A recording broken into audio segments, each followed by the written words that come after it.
ഏറ്റവും ബെസ്റ്റ് എൻ്റെ ഒരു എന്താ പറയുക മൊമെൻ്റ് ആയിരുന്നു വർക്ക് ചെയ്യുക സാറിൻ്റെ കൂടെ എന്നുള്ളത്. ആൻഡ് അത് ഒരിക്കലും ഞാൻ മറക്കാത്ത ഒരു എക്സ്പീരിയൻസ് ആണ്. ബിക്കോസ് അത്രയും ഡൗൺ ടു എർത്ത് ആയിട്ടുള്ള ഒരു സൂപ്പർ സ്റ്റാറിൻ്റെ കൂടെ വർക്ക് ചെയ്യാന്നുള്ളത് എന്താ പറയുക was A really good experience. എനിക്ക് തോന്നുന്നു അവര് ലൈക്ക് സൂര്യ സാറിന്റെ ഏതോ ഇതിൽ കേട്ടിട്ടുണ്ട്, എത്ര ചെറിയ ആളാണെങ്കിലും അവർക്ക് നല്ലതാന്ന് തോന്നി അപ്പൊ തന്നെ പോയി അവരെ അപ്രീഷിയേറ്റ് ചെയ്യും എന്നുള്ളത്. പിന്നെ അത് സാറിന്റെ ചെറുത് എന്നുള്ളതിനെക്കാട്ടിലും ഇപ്പൊ സാറിന്റെ കണ്ണിൽ പെടാത്ത കുറെ പേരുണ്ടാവും അവിടെ. എന്നാലും സാറിന് അത് അപ്രീഷിയേറ്റ് ചെയ്യണം തോന്നുന്ന കുറെ എന്തെങ്കിലും, സാർ മാത്രമല്ല ജ്യോതിക മാം ആണെങ്കിലും നമ്മൾ അങ്ങോട്ട് സംസാരിക്കാൻ ആഗ്രഹിച്ച് നിൽക്കുമ്പോഴായിരിക്കും ചിലപ്പോൾ അവര് വന്നിങ്ങോട്ട് എന്തെങ്കിലും പറയാ നമ്മൾ നന്നായി ചെയ്തു എന്നൊക്കെ. അപ്പൊ അങ്ങനത്തെ കുറച്ച് മൊമെന്റ്സ് എനിക്കും ഉണ്ടായിട്ടുണ്ട്. ജ്യോതിക മാം ഒന്നും പറഞ്ഞോ? ഉണ്ടായിരുന്നു. മാം ആദ്യത്തെ ഫോട്ടോഷൂട്ട് കഴിഞ്ഞപ്പോ പറഞ്ഞു ഭയങ്കര രസമായിട്ടുണ്ട് കാണാൻ, ലുക്ക് നല്ല രസമുണ്ട് ഭൂമിയായിട്ട്.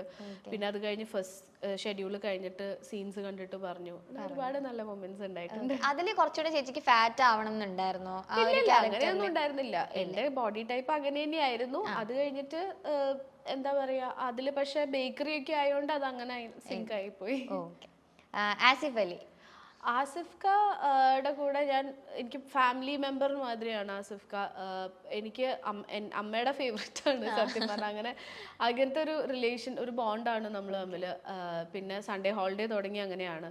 It's like A brother. അപ്പോൾ ഭയങ്കര നല്ല എന്താ പറയുക കംഫർട്ടബിൾ ടു വർക്ക് വിത്ത് ഒരു ആർട്ടിസ്റ്റാണ് ആസിഫ്ക്ക. എനിക്ക് തോന്നുന്നു എനിക്ക് മാത്രമായിരിക്കില്ല, ഈവൻ ഫോർ ടെക്നിക്കൽ ക്രൂ ഇപ്പം ഡയറക്ടേഴ്സിനാണെങ്കിലും DOPസിനാണെങ്കിലും ഭയങ്കര കംഫർട്ടബിൾ ആയിട്ട് വർക്ക് ചെയ്യാൻ പറ്റുന്ന ഒരു ആർട്ടിസ്റ്റ് ആണ് ആസിഫ്. എനിക്ക് ഒരുപാട് സെലിബ്രിറ്റീസിന്റെ ഇതിലൊരു ഫാമിലി സർക്കിളിൽ നിൽക്കുന്ന ഒരാളാണ്. അതെ അതെ, അങ്ങനത്തെ ഒരു എപ്പോഴും ഭയങ്കര വെൽക്കമിങ് ആണ് അവരെ. ഫുൾ ഫാമിലി അങ്ങനെയാണ്. ഓക്കെ, ഷൂട്ടിന്റെ ഇടയിൽ ഓർക്കുന്ന എന്തെങ്കിലും നല്ലൊരു മൊമെന്റ്? കുറേ ഉണ്ട്. ഇപ്പൊ നമ്മള് മെയിൻ ആയിട്ട് ഞങ്ങൾക്ക് രണ്ടുപേർക്കും ഫുഡ് ഭയങ്കര ഇഷ്ടമാണ്. അപ്പൊ ഞങ്ങള് നല്ലോണം കഴിക്കാം. എവിടെ പോയാലും അവിടുത്തെ സ്പെഷ്യാലിറ്റി ആസിഫ്ക്ക് അറിയുണ്ടാവും. അതൊക്കെ വാങ്ങിച്ച് എനിക്കും അമ്മയ്ക്കും എല്ലാവർക്കും ഞങ്ങള് ക്രൂവിലുള്ളവർക്കൊക്കെ തരും. അങ്ങനെ ഭയങ്കര നല്ല കുറെ മൊമെന്റ്സ് ഉണ്ടായിട്ടുണ്ട്. ഓക്കെ, പുണ്യ എലിസബത്ത്.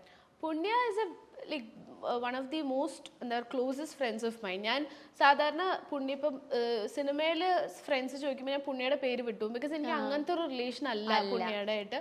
പുണ്യ ഇസ് എ വെരി എന്താ പറയുക സിസ്റ്റർലി ഒരു ബോണ്ടാണ് പുണ്യയായിട്ടുള്ളത്. കാരണം ഞങ്ങൾ അല്ലാണ്ട് എനിക്ക് തോന്നുന്നു സിനിമേനെക്കാട്ടിലും നമ്മൾ കൂടുതൽ വേറെ കാര്യങ്ങളാണ് ഡിസ്കസ് ചെയ്യാറില്ല എന്നുള്ളത്. നിങ്ങൾ ഒരുമിച്ചായിരുന്നല്ലോ മറ്റേ ചെയ്തത്. സിദ്ദിഖ് സർ. സിദ്ദിഖ് ഖാനെ എനിക്ക് എന്താ പറയുക ഭയങ്കര ഒരു എഫെക്ഷൻ തോന്നിയിട്ടുള്ള ഒരു ആളാണ്. ഇപ്പം ഒരു ഫാദർലി ഫിഗർ എന്ന് നമ്മൾ പറയില്ല. അപ്പം അതുപോലെ എനിക്ക് എപ്പോൾ വേണമെങ്കിലും വിളിച്ച് എന്തെങ്കിലും പ്രശ്നം ഉണ്ടെങ്കിലും അല്ലെങ്കിൽ എന്തെങ്കിലും കാര്യത്തിന് വേണ്ടി അപ്രോച്ച് ചെയ്യണമെങ്കിലും എനിക്ക് തീർച്ചയായിട്ടും എപ്പോൾ വേണമെങ്കിലും പോകാൻ പറ്റിയ ഒരാളാണ് സിദ്ദിഖ് ഖാൻ. സൺഡേ ഹോളിഡേയും ചെയ്തു. ഇപ്പൊ ഈ ഒരു മൂവിയിലുണ്ട്. വേറെ ഏതെങ്കിലും മൂവിയിൽ നിങ്ങൾ? ഇല്ല, വേറെ ഒന്നുമില്ല. ഈ ന്യൂത്തരവും സൺഡേ ഹോളിഡേയിലും സിദ്ദിഖ് ഖാൻ ഉണ്ടായിരുന്നു. ആൻഡ് എനിക്ക് എപ്പോൾ കാണുമ്പോഴും എനിക്ക് ആ വാംത്ത് എപ്പോഴും സിദ്ദിഖ് ഖാന്റെ അടുത്തുണ്ട്. ഫാമിലി സിനിമകൾ നോക്കുമ്പോൾ അതിലെല്ലാം ഒത്ത കഥാപാത്രങ്ങൾ ചെയ്തൊരു നടിയാണ് അപർണ ബാലമുരളി. ഗായികയായിട്ടെത്തി, പിന്നീട് അഭിനയത്തിലൂടെ നമ്മുടെ എല്ലാം മനസ്സ് കവർന്ന് പിന്നെ ഒരു ഇവന്റ് മാനേജ്മെന്റ് കമ്പനിയൊക്കെ തുടങ്ങിയിട്ടുണ്ടായിരുന്നു അപർണ ബാലമുരളി. ജയറാമിന്റെ മകന്റെയും മകളുടെയും വിവാഹമൊക്കെ അപർണ ബാലമുരളിയുടെ ഇവന്റ് മാനേജ്മെന്റ് കമ്പനിയുടെ നേതൃത്വത്തിലാണ് അലങ്കാരങ്ങളും അറേഞ്ച്മെന്റ്സ് ഒക്കെ നടന്നത്. ഇപ്പോൾ തന്റെ അഭിനയ രംഗത്തുള്ള അനുഭവങ്ങളെ പറ്റിയും സുഹൃത്തുക്കളെ പറ്റിയും ഒക്കെ തുറന്നു പറയുകയാണ് അപർണ.